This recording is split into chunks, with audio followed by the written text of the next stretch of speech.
አታምኚኝም? አልማዝ በህይወት አለች። ምን? አልማዝ በህይወት አለች? ምን እያልሽ ነው? ኧረ ቀስ በይ እትዬ፣ ሰው እንዳይሰማኝ። እቺ እባብ አልማዝ ቆይ በህይወት መኖሯ እንዴት አወቀች? እትዬ አንቺ በጣም ንጹህ ሰው ነሽ። አልማዝን አልገደልሻት።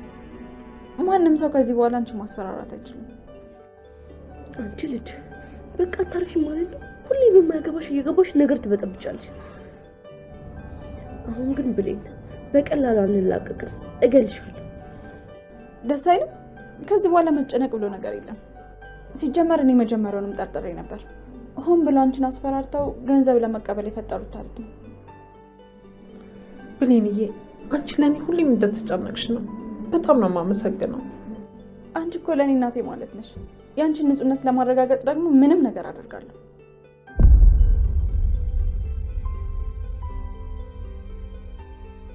እትዬ ምን ነው ደስታሽ ቀዘቀዘ? በህይወት መኖሩ አላስደስተሽም እንዴ? የኔ ልጅ እንዳላብድ ፈርተሽ ነው አይደለ የውሸት ታሪክ እየፈጠርሽ የምትነግሪኝ? የውሸት ታሪክ? አዎ እንዳላብድ ወይ ደግሞ እጄን ለፖሊስ እንዳልሰጥ እየዋሸሽ ነው አይደለ? አልማዝ እኮ ስትሞት በአይኔ በብረቱ እኮ ነው ያየኋት። መቼም ቢሆን በህይወት ልትኖር አትችልም። ምን አይነት ነገር ነው የምትነግሪኝ? ጎበዜ የኔ እናት፣ ጣፋጭ ነገር እኮ ነሽ። እናቴን ችግር ውስጥ ከተትኩ ብዬ እንቅልፍ ባይን አይዞርም። እናቴ ምናልባት ግን በስርዓት ስላልቀበልናት ነው እንዲህ ምን ነው? በቃሽ ዝም በይ እባክሽ፣ እባክሽን አታሳብጂኝ። በቃ ዝም በይ ብዬሻለሁ። ምናልባት እኮ በኃይሉ አውጥቶ ጫካ ውስጥ ጥሏት ይሆናል። ማን ያውቃል?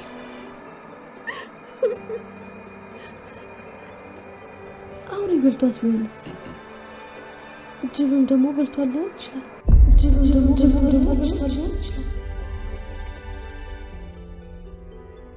እናቴ ጨንቆኝ እኮ ነው።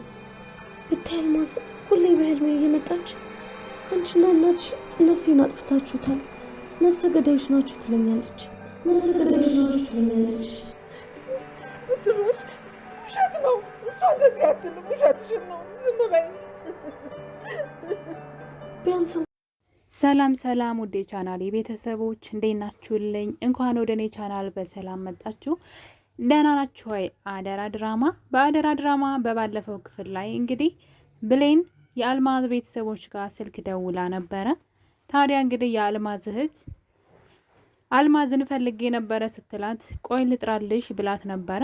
ነገር ግን እንግዲህ በክፍል 66 ላይ እንዳየኑ ከሆነ እህቷ ስትጠራት የለችም በይ አላውቅም በይ በማለት እንግዲህ ብሌን የደወለችላት እህቷ ማለት ነው አልማዝ የለችም አላውቅም በማለት ስልኩን ጆሮዋ ላይ ዘግታባታለች። መጀመሪያ ላይ ግን በህይወት እንዳለች ብሌን አውቃለች። በዛውም እንግዲህ በዛው በስልኩ ውስጥ ማለት ነው የለችም በይ አላውቅም በይ እና ደግሞ አልማዝን ሌሎች ሰዎች ሲያወሯትም ሰምታለች። እንደሚታወቀው አልማዝ ልጅ ሞቶባታል። ታዲያ እንግዲህ ልቅሶ ሊደርሱሽ መጥተዋል የሚል ነገርም ደግሞ በዛው በስልኩ ውስጥ ብሌን ሰምታለች።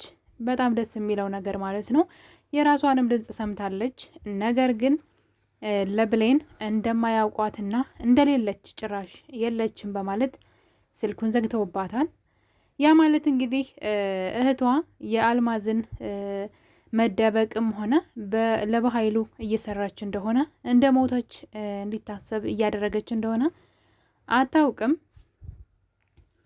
ለዛ ነው እንግዲህ ልጥራልሽ ብላት የነበረው መጀመሪያ ላይ። ነገር ግን የለችም በይ ብላ እንግዲህ እህቷን ስልኩን እንኳ ሳትይዘው ነበር እንደዚሁ ስታወራ የነበረው። ብሌን ሁሉንም ነገር ሰምታለች።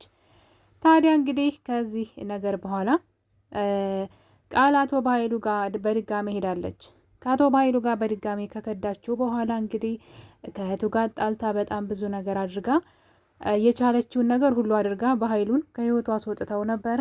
ነገር ግን በኃይሉ አሁን ላይ ሰላምን ገንዘብ አምጪ በሚል ስበብ የወይዘሮ አልማዝን ታሪክ አንስቶታል ማለት ነው። ይህ ታሪክ ከተነሳ በኋላ ሰላም ጥሩ ሁኔታ ላይ አይደለችም። አእምሮ አንስታለች ማለት ይቻላል። እናም እንግዲህ ይሄ ነገር ቃል ይሄ ነገር እኮ ለእኔ ይጠቅመኛል ብላ አስባለች ማለት ነው። ምክንያቱም ደግሞ እኔ ሰላም አበደች ማለት እኔ ሰላምን ንብረት ሁሉ መቆጣጠር እጀምራለሁኝ።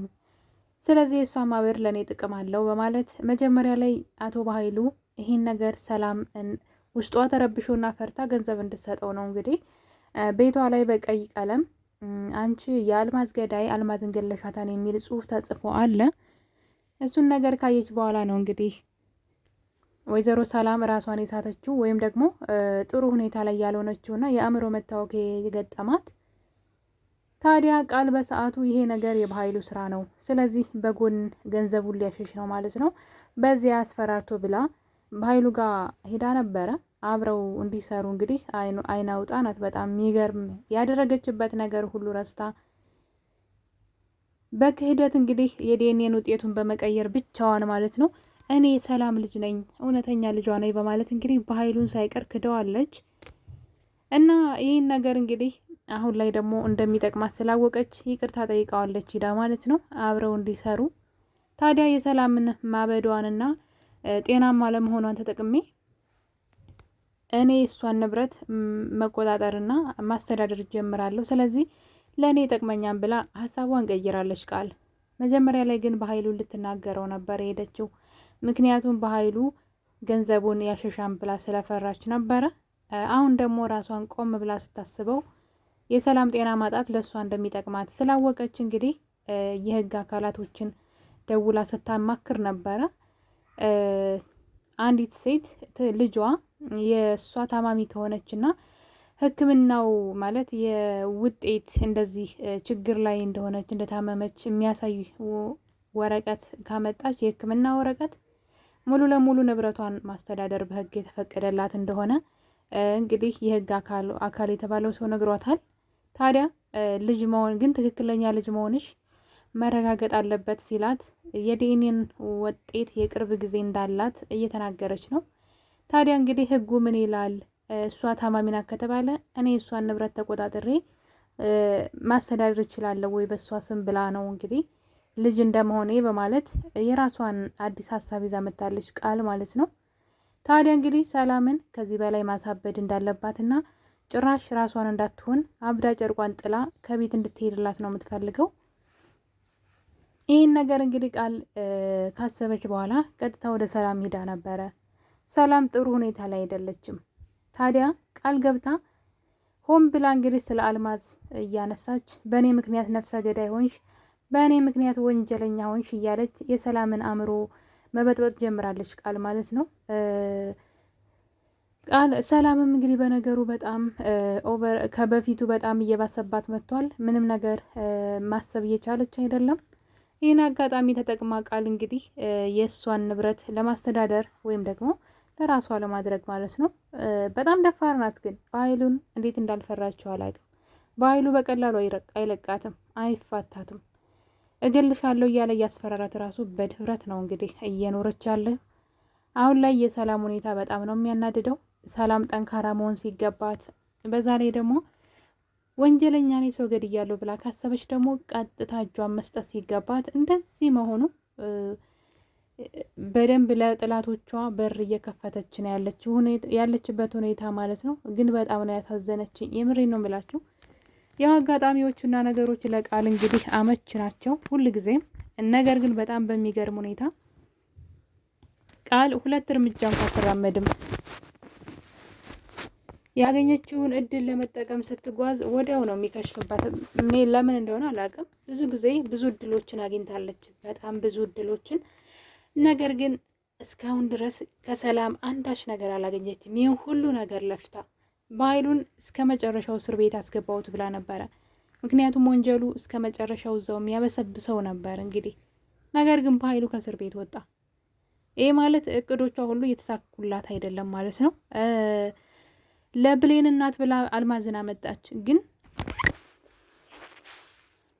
ወዲያው ነበረ ያን ተንኮሏ የታወቀባት እና ምንም ነገር እየተሳካላት አይደለም በፍጹም። ዳግምን የራስ ያደርጋለሁ ብላ በጣም ብዙ ነገር አድርጋለች። በብሌንና በዳግም መካከል እየገባች ማለት ነው። ፍቅራቸውን ለማደፍረስ በጣም ብዙ ርቀት ሄዳለች። ነገር ግን አሁን ተሸንፋለች። ብሌን ዳግምን አግብተዋለች እና እንደ ልፋቷና የሆነ ነገር ውጤት ላይ እንደ መድረሷ ምንም ነገር ስታገኝ እያየዋት አይደለም እና ታሳዝነኛለች አንዳንድ ጊዜ። ያው ተግባሯ ክፋት ነው። የገዛ እናቷ ሳትቀር ያንቺ ያልሆነን ነገር ይዘሽ የሰው ህይወት ላይ ውጪ፣ ያለዛ ዘላለምሽን መጥፎ ሁኔታ ላይ ነው የምትወርቂው። ስለዚህ ዳግምም ያንቺ አይደለም፣ የሰላም ቤትም የሰላም ህይወትም ያንቺ አይደለም፣ ያንቺ ባልሆነ ነገር ተስፋ አታድርጊ ብላት ነበረ እናቷ ማለት ነው ሀረግዬ። ነገር ግን ቃላውንም ተስፋ እየቆረጠች አይደለም። አቶ በኃይሉ አመች ጊዜ እየጠበቅኩልሽ ነው ልገልሽ ቢላትም ምንም አልመሰላትም። ታዲያ እንግዲህ እነዚህ ነገሮች በዚህ እያሉ ብሌን ደግሞ እዛ ያለውን ነገር ደውላ አጣርታ ነበረ። ሴትዋ አለችም የለችም ብትባልም ግን አንድ ሰው እንግዲህ እንደ ሞተች ከታወቀ አልማዝ ሞታለች ተብሎ ነው የሚነገረው፣ ወይም ደግሞ ሀዘን ነው በቃ አረፈች ተብሎ ነው እንጂ ልጥራልሽ ብሎ ከዛ የለችም ማለት ያው እንደሚያጠራጥር ግልጽ ነው። ታዲያ ብሌን በዚህ ነገር በጣም ደስ ብሏት እንግዲህ ወደ ሰላም ሂዳለች። ከዛ በፊት ግን ለዳግም ይህን ጉዳይ ነግረዋለች። አልማዝ በህይወት አለች ስትለው፣ ስለዚህ ባለፈው ጊዜ አየዋት እሷን ራሷን ነው ማለት ነው በማለት እንግዲህ ብሌን ደግሞ ሰላም ያለችበት ሁኔታ በጣም ስላሳሰባት ወደ ሰላም ቤት ሄዳለች። ይህን ሆነ ልትናገር። ታዲያ ሂዳ እንግዲህ ሰላምን እቺው ቃል ቁጭ አድርጋ አእምሯን እየበረዘችው ነበረ። ገለሻታን እያለች እንድትጸጸት እያደረገቻት ነበረ። ታዲያ ብሌን ሂዳ እንግዲህ ለብቻዋ ወደ ራሷ ክፍል ወስዳት አልማዝ በህይወት አለች ብላ ነግራታለች። ይህን ነገር ግን ቃል ተደብቃ ሰምታለች እና ብሌንን ገልሻለሁ ከመንገድ እየቆምሽ ነው አንቺ ልጅ እያለች እንግዲህ በብሌን ላይ እየዛተች ነው። ነገር ግን የሚያናድደው ነገር የሰላም ነገር ነው። በሚገርም ሁኔታ ይሄ ለሁለተኛ ጊዜ ነው ሲነገራት ሰላም። እዚህ ቀደምም አልማዝ በህይወት መኖሯን ቃል ነግራታለች። ከባይሉ ጋር ተጣልታ ስለነበረ በኃይሉ ሰላምን ብዙ ገንዘብ ወደ 1 ሚሊዮን ብር ይጠይቃታል፣ በሌላ ሰው አስደውሎ ማለት ነው። ያለዛ ግን አልማዝን ገለሽ ስቀብሪ የሚያሳይ ቪዲዮ አለኝ ብሎ የሆነ ሰው ደውሎ አስፈራርቷት ነበረ። ሳሚ ነው። ይህን ነገር እንግዲህ ቃል ስትሰማ ከባይሉ ጋር ተጣላች። እንዴት እኔ ሳላቅ በጎን ገንዘቧን ታሸሻለ በማለት እንዴት ከእቅዳችን ውጭ ለብቻ በጎን ገንዘቧን ትወስዳለ ብላ ከሱ ጋር ስትጣላ ለሰላም ሂዳ አልማዝ በህይወት እንዳለች ነግራት ነበረ። ግን ሰላም አብዳለች፣ ልክ እንዳሆኑ ያኔም ማለት ነው። አሁንም እንግዲህ ብሌን የለፋችበትን ነገር ወስዳ ብትነግራትም እኔ እንዳልጸጸት ብለሽ ነው ማለት እኔ እንዳልከፋ ወይም ደግሞ ከዚህ ከጭንቀት እንድወጣ ብለሽ ነው አይደለ? ትቀልጅብኛለሽ እያለች ብትነግራት ልትሰማት አልቻለችም። አለች የምሬን ነው እራሴ አግኝቻታለሁ ብትላትም እሷ ግን ልትሰማት አልፈለገችም። ምክንያቱም ደግሞ ከዛ ቀደም ብላ ቃል አእምሯን ስትበርዘው ነበረ። ገለሻታል፣ የሰው ነፍስ አጥፍተሻን፣ ወንጀለኛ ነሽ እያለች ውስጧን ስትናገራት ስለነበረ ሰላም ተስፋ የላትም። ለዛ ነው ታዲያ እንግዲህ ይሄ ነገር ለሰላም ሴትዋን አንጠልጥላ የምታመሳየት ግዴታ ነው። እንደዚህ ከቀጠለች ሰላም ብሌንን ማትሰማትና ማትረዳት ከሆነ ብሌን ሰላምን ቤት ድረስ አልማዝን ማለት ነው ቤት ድረስ የማንጣት ግዴታ ይኖርባታል። ለዛም እንግዲህ አንድ ነገር አስበዋል። ብሌን ስልኩ ላይ የሰማችው ነገር ነበረ። ሰዎች ልቅሶ ሊደርሱሽ መጥተዋል የሚል ድምፅ የአልማዝ እህት ስታወራ ሰምታለች። ያ ማለት እንግዲህ አልማዝ ሀዘን ላይ ናት፣ የሆነ ሀዘን ገጥሟታል። ይህን ተከትሎ እንግዲህ የአልማዝ አድራሻ ምናልባት እዚህ አካባቢ ሊሆን ይችላል። ምክንያቱም ደግሞ ከአቶ በኃይሉ ጋራ እንደዛ አይነት ስራ ለመስራት ከተገናኘች አንድ አካባቢ የሚኖሩና በደንብ የሚተዋወቁ ቢሆኑ ነው። ታሪኩን ሁሉን እንግዲህ ቁጭ አድርጋ ነበረ ስታወራ የነበረው። ብሌን እንዴት ትታት እንደሄደች፣ በስንት ዓመቷ ትታት እንደሄደች፣ ያው አንዳንድ ታሪኮችን እየዘለለች እየረሳች ምንድን ነው ያው ውሸት ነው ሁልጊዜም እና 4ኛ ክፍል እያለች ደግሞ ብላ እንግዲህ የሆነ ሰዓት ስታወራ ነበር አልማዝ ስለ ብሌን። ነገር ግን እናቷ የብሌን እናት ትታት ስትሄድ የ2ኛ ክፍል እያለች ነበር እና ታሪኩን የተሰጣትን ታሪክ እየረሳች ነበር። ነገር ግን ብዙ ነገሮችን ግን በደንብ የምታውቅ ሰው ስለሆነች ከባይሉ ጋራ በደንብ የሚቀራረቡ የሚተዋወቁ ሰው ይሆናሉ በማለት እንግዲህ ዳግምና ብሌን ፍለጋቸውን ከሰፈራቸው ጀምረዋል። በዛ ላይ እዚህ ቀደም ዳግም ሲያገኛትም እዚሁ ሰፈር ስለነበረ ምናልባት የዚህ ሰፈር ሰው ልትሆን ትችላለች ተብሎ እንግዲህ ምንድነው እድር ወይም ደግሞ ይሄ ድንኳን በልቅሶ ጊዜ የሚተክሉት ሰዎችን ማለት ነው። ወይም ደግሞ የእድር እቃ የሚያከራዩ አሉ አይደለ? እንግዲህ እድርተኞች እነሱ ማን መቼ እንደሞተ እዚህ ሰፈር ጠንቅቀው ያውቃሉ። ለዛም እንግዲህ ብሌን ስልኩ ላይ የሰማችው ድምፅ የጠቀማቸው ይመስለኛል፣ አልማዝን ለማግኘት ማለት ነው። በቅርቡ ሰው የሞተባት ወይም ደግሞ ብቻ ሀዘን ላይ ያለች ሴት አልማዝ የምትባል ታውቃላችሁ ወይ እያሉ እንግዲህ እያስፈለጓት ይገኛሉ አልማዝን። ይሄ በጣም አሪፍ ነገር ነው እና ብሌን በጣም ጎብዛለች አሁን ላይ። ምክንያቱም ያንን ድምፅ መስማቷ አልማዝን ለመፈለግ በጣም ቀላል ዘዴ ሆኖላቸዋል። ታዲያ ዳግም በተደጋጋሚ ብዙ እድር ቤቶች ላይ ስልክ ሲደዋውል ነበረ። በመጨረሻም እንግዲህ አንድ ቦታ ሲደውል ብዙ አልማዝ አሉ፣ የትኛው አልማዝ ናት ብለው እንግዲህ ጠይቀውት ነበረ። ዳግምም ሀዘን የገጠማት ናት፣ ቤተሰብ የሞተባት ናት፣ ግን አልማዝ ትባላለች፣ እስኪ እዚህ ሰፈር የምታውቅ ብለውት ሲጠይቃቸው በቅርቡ ልጇ የሞተባት እዚህ ሰፈር አልማዝ ትባላለች ብለው እንግዲህ ከነ አባቷ ነግረውታል ማለት ነው። እና በጣም ሰላም ማን ነው ብሌንና ዳግም እስከ ዛሬ ድረስ ያንቀላፉ ነበረ። አሁን ላይ ግን በጣም ነው ያስገረሙኝ ማለት ነው። እንግዲህ አልማዝን ራሷን አንጠልጥለው አመተው ለሰላም ይሰጧታል ማለት ነው። በዚህ ስራዋ የበኃይሉም የቃልም ድርጊት እንግዲህ ይከሽፋል እና በጣም ነው ደስ ያለኝ አሁን ላይ ብሌን እያደረገችው ያለው ነገር። ሰላም እናቷን እንደሆነች ባታውቅም እንኳን ሰላምን መርዳት አለባት። ቃል እናቷ በኃይሉ ሆን ብለው እየጎዷት እንደሆነ ስለደረሰችበት ሰላምን ማገዝ ጀምራለች። በጣም ደስ የሚለው ነገር ማለት ነው።